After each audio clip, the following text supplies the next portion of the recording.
Boa noite, povo de Deus, boa noite, arautos do Senhor Jesus, sejam muito bem-vindos a mais um? Não, bem-vindos à Jornada ao Santuário, que eu vou lançar hoje, né? Hoje é o lançamento aí oficial daquilo que há mais de 2 anos estou trabalhando, estou me esforçando, Deus sabe, né, dedicando para que pudesse melhorar, aperfeiçoar, né, aprendi muita coisa que eu não sabia nesses 2 anos aqui no meio virtual, no meio do marketing, no meio aí dos aplicativos, né, e tudo isso corroborou para que vocês vejam no dia a dia, através das nossas lives, através dos nossos vídeos, né, de tudo que eu edito e coloco aí, foi Deus aperfeiçoando o vaso, o caco. Mas hoje é o dia que é o divisor de águas, é essa noite que a gente vai saber, entender, eu vou entender, se Deus quer que realmente exista algo nesse ministério virtual aí, para que eu possa servir de instrumento para abençoar vidas, né? Para impactar aí vidas e servir de instrumento para que Deus venha, quem sabe, aí aperfeiçoar mais pessoas, né? Existe aí um mar digital aí com infinitas pessoas dentro dele e se é hoje que eu vou perceber se Deus tem ou não pessoas para caminhar junto comigo e através, por misericórdia da minha pessoa, a gente venha assim transferir e transmitir informações qualificadas que venham repercutir num crescimento espiritual, num aperfeiçoamento espiritual, para a glória do nome do Senhor. Glórias a Deus, tá? Por que jornada ao santuário, tá, gente? Por que jornada ao santuário? É o nome que eu dei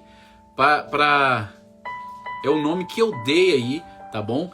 Para esse contexto que nós vamos entrar, tá? Assim deveria ser a vida do cristão, buscando, né, se revestir de toda a armadura de Deus ali, para poder fazer essa jornada rumo ao santuário, tá? Infelizmente, poucas pessoas conseguem trilhar e alcançar o santuário, tá? E o foco e o propósito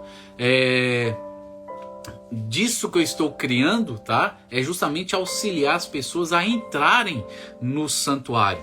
Amém? Um guerreiro, justamente aí, tá com escudo, com espada, com capacete, com a couraça da justiça, né? Louvado seja Deus, todo revestido, preparado ali para fazer aí a sua jornada em direção ao santuário, buscar sim, louvado seja o Senhor, encontrar Cristo, encontrar Deus. Amém, amados?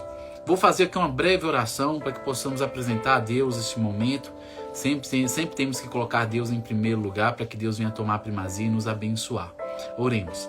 Pai amado, vemos ao Senhor humildemente nesse momento lhe agradecer, Senhor, por essa rica oportunidade que o Senhor criou e concedeu, Deus. Rogo por todos aqueles que estão presentes, por aqueles que vão assistir a live depois, ó Deus, que o Senhor venha estar abençoando a vida de cada um, venha estar tocando no coração de cada um, venha estar despertando em cada um o desejo ou não de seguir conosco nessa jornada rumo ao santuário, Deus. Eu sei que o Senhor tem aqueles que o Senhor quer que caminhem comigo, então eu rogo por estes que estarão comigo, ó Deus, que o Senhor venha estar assim tocando em seus corações e dando discernimento para que eles possam sentir a direção do Teu Santo Espírito, os guiando, caso seja assim da Sua vontade, que eles estejam conosco, comigo, nessa jornada, que o Senhor esteja assim abençoando e conduzindo essas pessoas para andarem mais próximas, que elas venham também concordar e estar conosco neste momento, neste local, neste evento. Deus, obrigado, Senhor, por tudo. Ser conosco, nos abençoando nessa live. É no nome de Jesus que oro. E todos dizem amém. Amém, gente. Elísio chegou. Deus abençoe. Sim, de Deus abençoe. Amados, é o seguinte. Antes de falar a respeito, né, da jornada em si, o que ela é, como vai funcionar, eu gostaria de deixar aqui uma mensagem para reflexão. O que é que me conduziu a criar a jornada ao santuário, tá? Eu vou ler aqui uma mensagem que o David Wilkerson, que já morreu, um pastor bem famoso, pentecostal, que morreu aí há uns 10 anos atrás, ele falou, antes de morrer, ele falou isso que eu vou ler para vocês. Ele falou o seguinte: eu vejo mais o mundo entrando na igreja e a impactando do que a igreja a impactar o mundo. Estamos vivendo uma triste época em que devemos evangelizar também os evangélicos. Ele falou isso antes dele morrer, e ele morreu em 2011, tá? Então significa que ele falou antes de 2011. Então de 2011 para cá já se passaram 11 para 12 anos. E desde então, desde essa época, de lá para cá, a cristandade melhorou, a cristandade amadureceu, buscou mais a consagração, priorizou mais a santificação. O que aconteceu com a cristandade nos últimos 10 anos? Ela tem se aproximado cada vez mais de Deus. A gente consegue sentir essa diferença na sociedade ou não? Muito pelo contrário. A gente tem visto mais escândalos, mais obra da carne, mais pessoas não vivenciando a verdade, mais líderes se apostatando. O que a gente tem visto? Cada vez mais, tá? Infelizmente, não, né? A gente não vê um crescimento, a gente não viu um amadurecimento. Nos últimos 10 anos de lá para cá, não houve uma melhora, houve uma piora. Tá? E se naquela época ele falou que havia necessidade de evangelizarmos os evangélicos, que não deveriam ser evangelizados, mas deveriam ser instrumentos de evangelização daqueles que ainda não conhecem nada, se hoje nós temos que cuidar daqueles que estão dentro da igreja, misericórdia, né, amado? Então, isso também é cumprimento das profecias do tempo do fim. Jesus disse lá em Lucas 18, verso 8, Jesus disse: quando porém vier o Filho do Homem, porventura achará fé na terra? Jesus dá a entender que a perspectiva de fim dos tempos é de esfriamento na fé. É de poucas pessoas fiéis que busquem viver de maneira a honrar, exaltar e glorificar o nome dele. Então, qual é a perspectiva realmente na sociedade dos fins dos tempos? A perspectiva é de cada vez mais distante de Deus. Tá? Essa sociedade vai estar cada vez mais contrária aos valores de Deus. Não é à toa que Paulo escreveu lá em 2 Timóteo, capítulo 3, verso 5. Preste atenção no que Paulo escreve. Paulo fala o seguinte: saiba que nos últimos dias haverá tempos difíceis. É os dias que estamos vivendo. Presta atenção que ele vai agora descrever a nossa sociedade, tá? E ele escreveu isso há quase 2000 anos atrás. Mas o que ele está falando aqui é recente para o nosso contexto. Está acontecendo em nossos dias. Olha o que Paulo fala: porque as pessoas só amarão a si mesmas e ao dinheiro. As pessoas só amarão a si mesmas e ao dinheiro. E não é que tem acontecido nos nossos dias, né? O egoísmo aí, as pessoas focando mais em si do que no outro. Ninguém se importa com a vida humana, ninguém se importa com as crianças, com os bebês, com os fetos nos ventres, né? Ninguém se importa aí. As pessoas só pensam em ficar rica, milionária. A gente só vê aí na internet, no Instagram aí, propaganda de pessoas oferecendo dinheiro fácil e como você enriquecer. Então o foco sempre está nos bens materiais, na riqueza, na prosperidade financeira, muito mais do que em qualquer contexto espiritual, tá? Paulo continua falando: serão arrogantes e orgulhosas, zombarão de Deus, desobedecerão a seus pais. O que a gente percebe hoje em dia, né? Nessa sociedade nossa politicamente correta, onde os valores cristãos estão sendo solapados, são vistos como caretas, antiquados, ultrapassados, onde quanto mais promíscuo, indecente e imoral é sua vida, mais evoluído você é culturalmente diante dos olhos daqueles que zombam de Deus. E a gente tem visto isso acontecer cada vez mais. A desobediência aos pais, constantemente a gente percebe isso aí, infelizmente, por influência da cultura, por influência da mídia, por justamente os pais não estarem conduzindo os filhos para a igreja e eles crescerem não influenciados pelas Sagradas Escrituras, não influenciados por bons testemunhos de pessoas ao seu redor, mas influenciados pelo mundo, pelo que o mundo promove.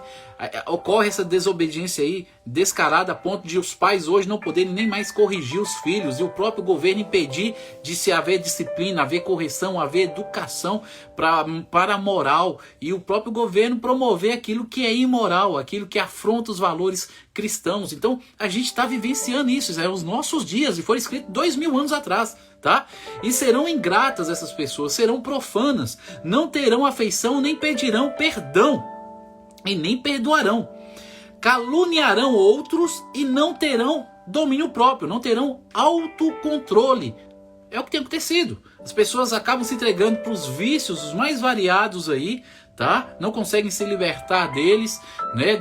Vidas são destruídas, famílias são destruídas por causa dos vários vícios hoje aí que tem na sociedade. Tudo isso como consequência da falta de Deus na vida da pessoa. Porque a pessoa tenta preencher o vazio com aquilo que está do lado de fora, sendo que esse vazio só pode ser preenchido pelo próprio Deus, tá? Mas eles não sabem, não entendem, não compreendem. A igreja que deveria estar representando, a igreja que deveria estar ali sendo instrumento, os irmãos que estão dentro da igreja, os membros da igreja, que seriam esses agentes de transformação, são aqueles que infelizmente, em vez de repreender, batem nas costas, aperta a mãozinha e fala: é sua vida, você ama isso, continue fazendo o que você gosta de fazer. Deus entende, Deus ama, Deus é amor e nunca repreende o pecado, nunca exorta para que haja arrependimento, mudança de comportamento. É os dias que nós estamos vivendo, amado. Lá fala: serão cruéis e odiarão aquilo que é bom. O único que é bom é Deus. E a gente tem visto uma sociedade que odeia Deus, o Deus cristão, o Deus que exige arrependimento, o Deus que denuncia o pecado, tá? Os outros deuses aí não, que pode tudo, esses aí eles amam. Mas o único verdadeiro Deus que existe, não, tá? Eles odeiam aquilo que é bom. Tudo aquilo que vem de Deus é ruim para essa sociedade. Infelizmente, trairão os amigos, serão imprudentes, cheios de si, e amarão os prazeres em vez de amarem a Deus. Olha aí toda a promiscuidade. A gente está estudando aí aqui no Instagram, aí, na Primícias do Senhor, o livro aí do pastor Iago Martins, Fogo no Parquinho, que retrata o namoro e como deveria ser um namoro cristão. E quando a gente olha o namoro cristão hoje na igreja, a gente vê o quanto que está deturpado, o quanto que está semelhante ao namoro do mundo, o quão distante aqueles que deveriam representar a santidade, a pureza de Deus, a santidade de Deus, a justiça de Deus, o quanto têm vivido de maneira errada e não conseguem perceber que estão vivendo de maneira errada. São mais amantes do prazer do que amantes do próprio Deus. E se você falar algo contrário, você é um metido a santarrão, você é um metido a alguém que quer ser melhor do que os outros e tudo mais. A pessoa está ali dentro da igreja, diz que é cristão e está endurecido para a verdade e não quer saber da santidade de Deus. As pessoas, Paulo termina, fala, serão religiosas apenas na aparência, mas rejeitarão o poder capaz de lhes dar a verdadeira devoção. Elas serão cristãs de boca, mas o coração, como diz Jesus, estará distante dele, tá? As pessoas vão frequentar, vão participar de cultos, vão ir para a igreja, vão dizimar, vão fazer parte de coral, cantar louvor e tudo mais. Vão ter uma aparência de que realmente entregar a vida para Jesus, mas depois que saem da porta para fora, vivem de qualquer maneira ou da maneira deles, mas nunca da maneira do próprio Deus. Isso é um retrato, tá, da nossa sociedade. Isso é um retrato até mesmo de membros de nossas igrejas. E Paulo fala que destes você fique longe. Dessas pessoas desconcertadas, que não priorizam Deus, que não vivem para Deus, que não glorificam Deus, que não têm comunhão com Deus, que mais buscam os prazeres deste mundo e satisfação da sua própria vontade do que se submeterem à vontade do próprio Deus. E apesar disso ainda usam o nome de Deus em vão, dizendo que são cristãs, tá? Não é à toa que no juízo final, muitos dos que professam ser cristãos serão rejeitados por Cristo.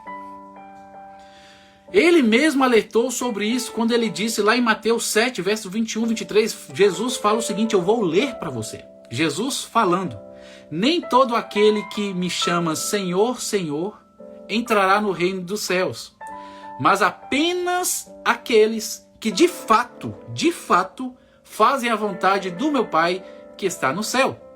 No dia do juízo, muitos me dirão, Senhor, Senhor, não profetizamos em teu nome, não expulsamos demônios em teu nome, e não realizamos muitos milagres em teu nome?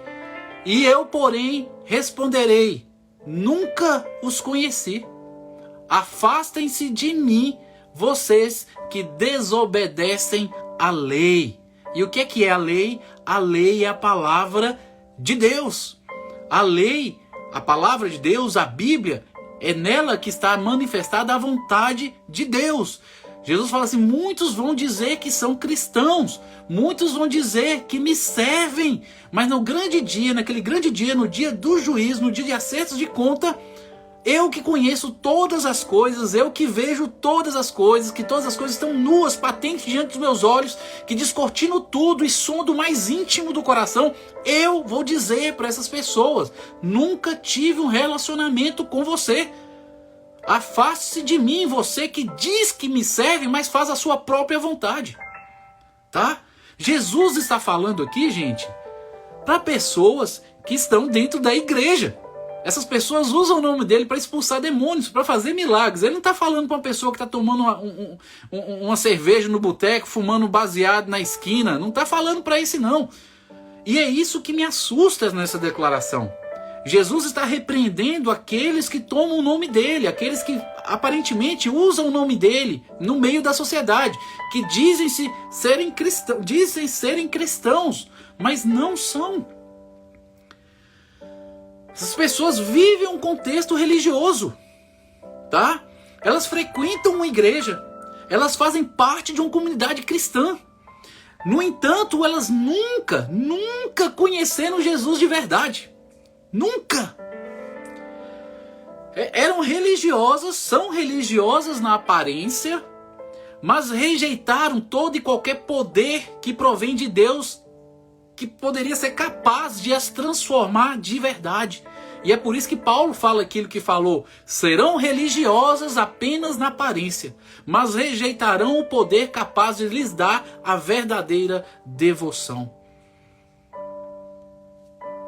É só por fora, por dentro está distante de Deus.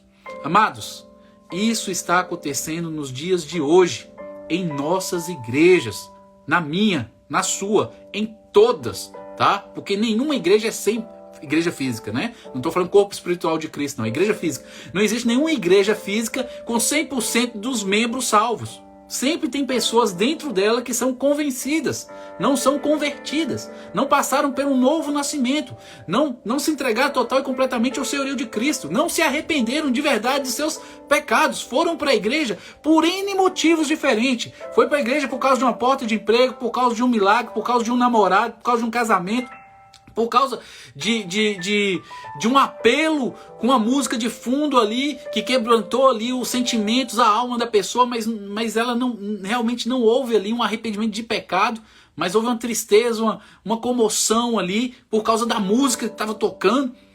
Você está entendendo? Essa pessoa realmente não teve um encontro. As nossas igrejas estão cheias de pessoas dentro desse contexto, que não nasceram de novo, e acham que estão salvas. E não estão. E são essas pessoas que vão tomar o apártate do Senhor no dia do juízo. Porque elas não sabem, mas vivem um engano. E isso me preocupa demais. Muitos compreenderam a mensagem só de maneira intelectual. Através da história, através do estudo da história, eles sabem que Jesus existiu realmente. Jesus viveu e morreu. Há dados históricos que comprovam isso. Então, eles aceitam Jesus de uma maneira intelectual, sem nunca terem sido quebrantados pelo Espírito, sem nunca terem arrependido de verdade e muito menos se rendido ao senhorio de Cristo. E aí elas vão para a igreja, participam de um discipulado onde ela tem que decorar coisas que ela vai repetir no dia do batismo. Ela decora, repete, toma um banho de piscina, todo mundo abraça ela e fala: pronto, agora você faz parte da família. E a pessoa não teve um encontro pessoal com Cristo, fica no engano até que a morte chega e ela vai estar diante de Deus, perdida, achando que estava salva.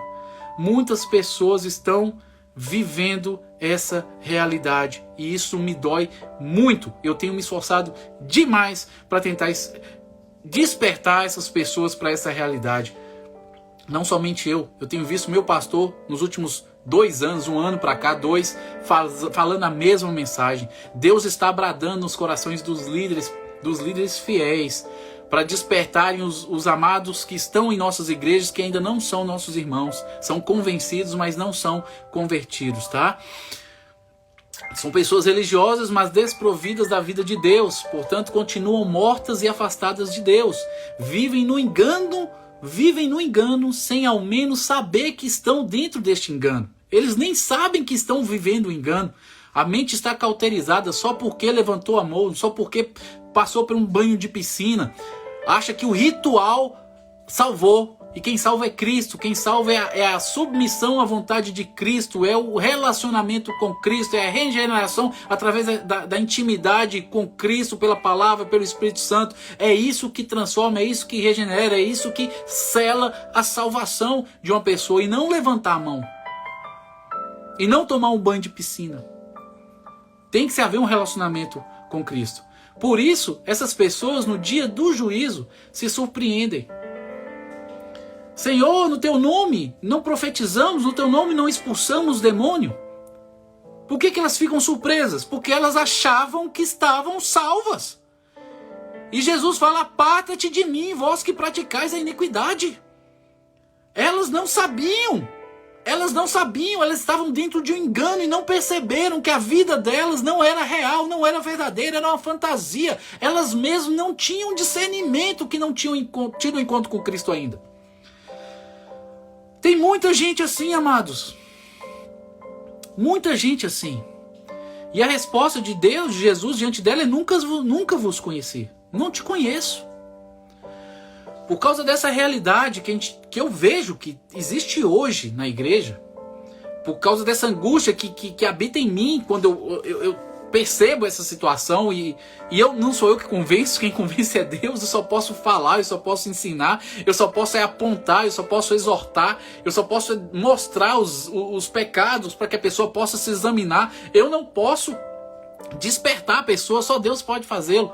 Eu só posso pregar o evangelho, anunciar a palavra, exigir o que Deus exige, que é santificação, que é obediência, que é submissão. Eu só sou um porta-voz.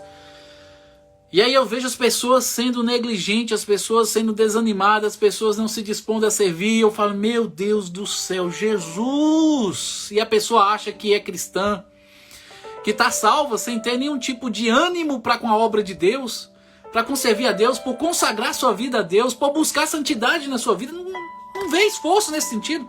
Ela só quer a parte da diversão, do oba-oba. Difícil. E é justamente por causa dessa angústia que me persegue, que eu acho que é Deus que coloca no meu coração, de saber das consequências que estão para vir sobre essas pessoas que estão na ignorância ainda, que estão vivendo uma fantasia achando que são cristãos e não são, e estão dentro das nossas igrejas, tá? É por causa disso que eu tive a coragem aí, né?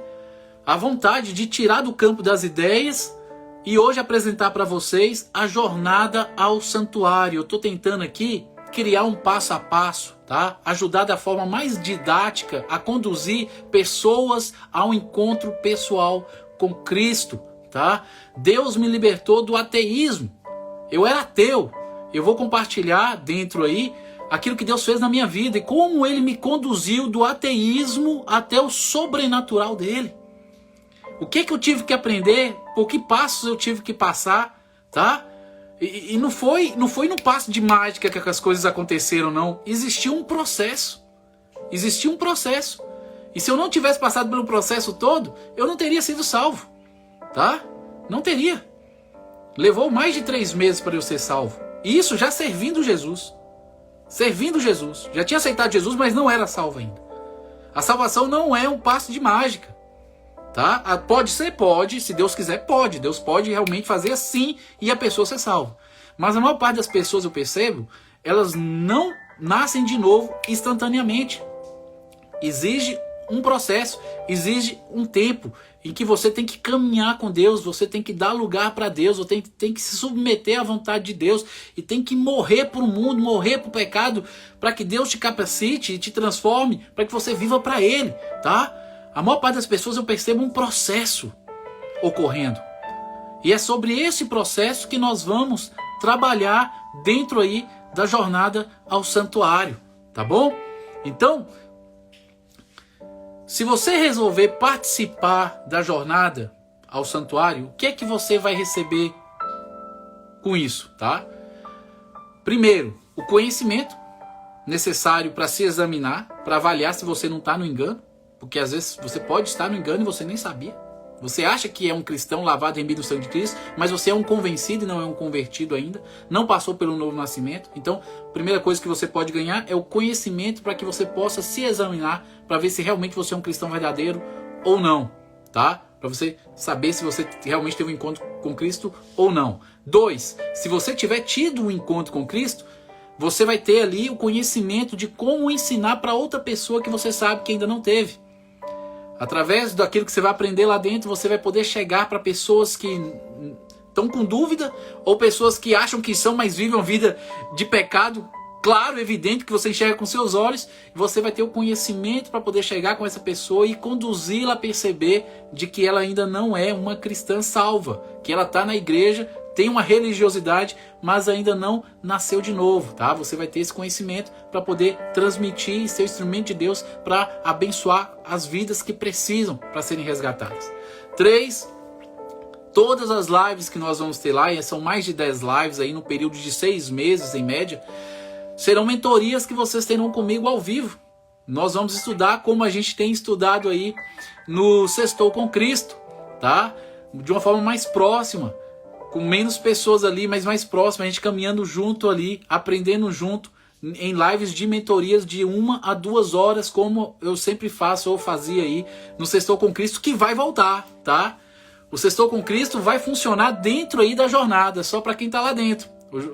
Nós teremos aí encontros, né, em 15 dias, onde a gente vai ter essa live, tem todo um cronograma lá, e a gente vai voltar com o Sextou com Cristo, mas somente para quem está aí dentro da jornada ao santuário comigo, viu? De bônus, quem ainda não teve oportunidade de assistir as 2 séries que nós fizemos no YouTube, as parábolas de Jesus, que são 10 aulas, e a feminilidade bíblica, que são 15 aulas, 25 aulas com mais de 40 horas de conteúdo, estarão lá para que possam ser assistidas por aqueles que não viram ou reassistidas por aqueles que participaram comigo durante a confecção delas aí, tá? Com um adendo. Agora eu disponibilizei em cada uma das aulas o PowerPoint que eu usei para poder fazer as aulas, que às vezes vai servir para você usar na sua igreja. Então aquela aula que eu dei sobre as parábolas, e aí são mais de 10 parábolas, 10 parábolas que nós temos lá, cada uma das parábolas tem um PowerPoint onde você pode fazer um download, pode usar o PowerPoint no seu pequeno grupo, na sua igreja, numa escola de EBD, ou quem sabe numa pregação que você faça, você pode aproveitar o PowerPoint que já está preparado por mim, reorganizar ele um pouquinho do seu jeito e passar ali na igreja e usar para ensinar os irmãos na igreja, em casa, no pequeno grupo, onde Deus assim colocar. Todas as lives de mentoria, os PowerPoints das lives estarão disponíveis para você puxar e fazer o download. Quem faz PowerPoint aí sabe o trabalho que dá para fazer, as horas que a gente gasta para poder fazer isso aí, tá? Então vai ficar disponível todas as aulas aí, são mais de 40 PowerPoints aí preparados para que vocês possam usar no dia a dia por aí. Além disso tudo, vocês terão aí, tá, a oportunidade de conhecer o que Deus permitiu acontecer na minha vida, tá, a fim de me libertar do ateísmo e me preparar para ser um instrumento de justiça nas mãos dele, na propagação do evangelho e no aperfeiçoamento dos santos. A pessoa que está aqui hoje, ou eu, do jeito que existo hoje, existo porque Deus me libertou do ateísmo. Vocês vão assistir lá o meu testemunho, que tem cerca de 2 horas e 45 minutos de duração, tá? É mais que um filme nesse aí. Preparem aí os lenços ou quem sabe as toalhas de rosto, porque vai ter momentos que eu creio que você vai chorar, porque eu choro toda vez que escuto. Você imagino vocês, né? Creio, quem tem compaixão, quem se coloca no lugar do outro, acaba sendo impactado sim. Quem não tem compaixão não sente nada, mas quem tem, e todo cristão geralmente tem, porque o próprio Espírito de Deus promove em nós esse ato de se colocar no lugar do outro, não tem como não sentir as dores. A Bíblia pede para chorar com aqueles que choram e se alegrar com aqueles que se alegram. Faz parte da comunhão cristã, essa divisão aí de sentimentos, tá? Para finalizar, a jornada ao santuário, ela é a porta de entrada para a comunidade fechada que eu ainda não criei, mas eu vou criar ano que vem, possivelmente no final da jornada. Quando estiver terminando a jornada, eu durante o ano vou preparar uma comunidade fechada. E lá na comunidade fechada nós vamos abordar assuntos mais profundos, mais complexos, tá? E eu quero que esteja lá pessoas que já são cristãs, verdadeiras, nascidas de novo. Então a jornada ao santuário é um preparo dessas pessoas, caso elas realmente sejam cristãs, para entrarem na comunidade fechada, porque lá vai ter carne, vai ter alimento sólido, não vai ter leite, tá? E alimento sólido é para os maduros, não é para quem está precisando de leite, porque quem está tomando leite precisa tomar leite ainda e continuar tomando leite. Se for dar alimento sólido, vai engasgar, vai escandalizar, tá? E aí a jornada aqui vai ser como se fosse uma peneira, uma preparação aí. Aqueles que chegarem até o fim, aqueles que realmente forem firmes, vão estar tendo a oportunidade de entrar na comunidade fechada. Não tem como entrar na comunidade fechada sem passar pela jornada ao santuário, tá? Ainda estou avaliando se coloco uma provinha no final aí, viu? Uma provinha com questões que reflitam um caráter cristão, uma atitude cristã, de um verdadeiro cristão. Eu ainda estou avaliando se coloco ou não. Quem passar na prova consegue entrar na comunidade. Cria-se a oportunidade para entrar na comunidade. Quem não passar na prova é porque ainda não é cristão. Não soube responder bem as questões porque não tem o Espírito de Deus dentro dele para lhe dar o discernimento necessário para respondê-las. Estou pensando sobre colocar isso ainda no final aqui da jornada para avaliar as pessoas que querem entrar na comunidade. Porque lá dentro eu só quero quem realmente é cristão, tá? Ok, gente? Ainda mais nos dias que nós estamos vivendo. As coisas não estão ficando fáceis, estão ficando perigosas e a nossa liberdade não vai ser mais a mesma daqui a algum tempo. Então nós precisamos desses locais separados para que a gente possa se reunir e conversar com mais liberdade, sem sermos cerceados aí, tá? Sem sofrermos censura, tá bom? Aviso importante agora, aviso importante para quem quer compartilhar meu testemunho. Eu quero compartilhar seu testemunho. Lá dentro da jornada, eu coloquei um pedaço do meu testemunho, cerca de 1 hora, tá? Até o momento do meu batismo, eu coloquei lá para você fazer o download. Você consegue fazer o download dessa 1 hora, que é uma amostra do testemunho, e você pode dar essa amostra para alguém escutar. Se a pessoa se interessar em querer escutar todo o testemunho, ela pode assinar, entrar aí, né? Dentro da jornada, você dá o link para ela. Ela assina e ela tem até 7 dias para ficar. Se ela não for ficar, nesses 7 dias ela assiste meu testemunho todo. E se ela não quiser continuar com a gente, se ela entrar lá e não gostar do ambiente, não gostar das informações, não quiser continuar e tiver assistido, ela pode pedir o reembolso dela. Ela é reembolsada, ela segue a vida dela e escutou meu testemunho completo. Então, tem essas duas formas, tá? Essa pessoa escuta metade, entra lá e assiste, ou entra lá e fica. Como é que eu faço então para participar da comunidade? Que é a pergunta que não quer calar, tá? E como é que é, irmão James? É o fim do mundo? É muito caro? Gente, vai custar menos do que um sanduíche com refrigerante por mês para você, tá? Menos do que um sanduíche com refrigerante para você. Você ganha conhecimento, informação, crescimento espiritual e aliado a isso você tem a oportunidade de abençoar meu ministério. De me dar a capacidade de permanecer estudando, me preparando para trazer mais conteúdos mais profundos cada vez mais para você. Você cria a possibilidade de eu continuar fazendo o que eu tenho feito nesses 2 anos aqui. Tá? Então, vocês vão ter essa oportunidade de estar comigo também. Tá? Amém? Glórias a Deus. Deus abençoe, um grande abraço. A paz do Senhor. Fui.